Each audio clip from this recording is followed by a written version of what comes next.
महाराष्ट्र भाजप प्रदेशाध्यक्षाचं नाव निश्चित. रवींद्र चव्हाणांच्या नावाची औपचारिक घोषणा बाकी. सूत्रांची माहिती. तर मुंबई आणि भाजप अध्यक्षपदी कुणाची वर्णी लागणार?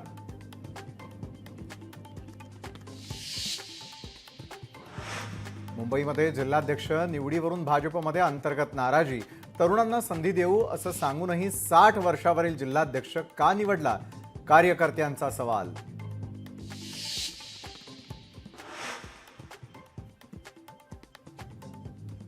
सरकारनं धनगर समाजाचा विश्वासघात केला. एसटी आरक्षण जाहीर करा, अन्यथा आगामी निवडणुकीमध्ये महायुती विरोधामध्ये भूमिका घेऊ. लक्ष्मण हाकेंचा इशारा.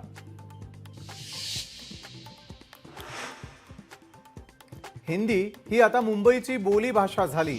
परिवहन मंत्री प्रताप सरनाईकांचं वादग्रस्त विधान. तर सरनाईकांच्या तोंडी भाजपची भाषा राऊतांनी डिवचलं. बावनकुळेंकडून मात्र सारवासारव करण्याचा प्रयत्न. कृषी खातं म्हणजे ओसाड गावची पाटीलकी. कृषी मंत्री माणिकराव कोकाटेंचं पुन्हा वादग्रस्त विधान. कोकाटेंच्या विधानानं नव्या वादाला तोंड फुटण्याची शक्यता.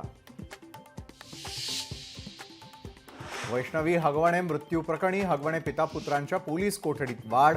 राजेंद्र हगवणे आणि सुशील हगवणेला 3 जूनपर्यंत पोलीस कोठडी. हगवणेंनी वैष्णवीच्या वडिलांकडून 1.5 लाख रुपये उकळले. लग्नातील रुखवत शशांकची मामी करेल असं सांगत हगवणेंनी पैसे उकळल्याचा दमानियांचा दावा. यूपीआय, पीएफ, एलपीजी सिलेंडरचे नियम उद्यापासून बदलणार.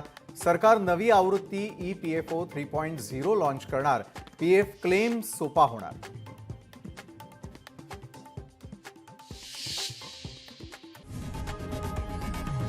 लोकशाही मराठी ऐका, पहा, जागरूक रहा.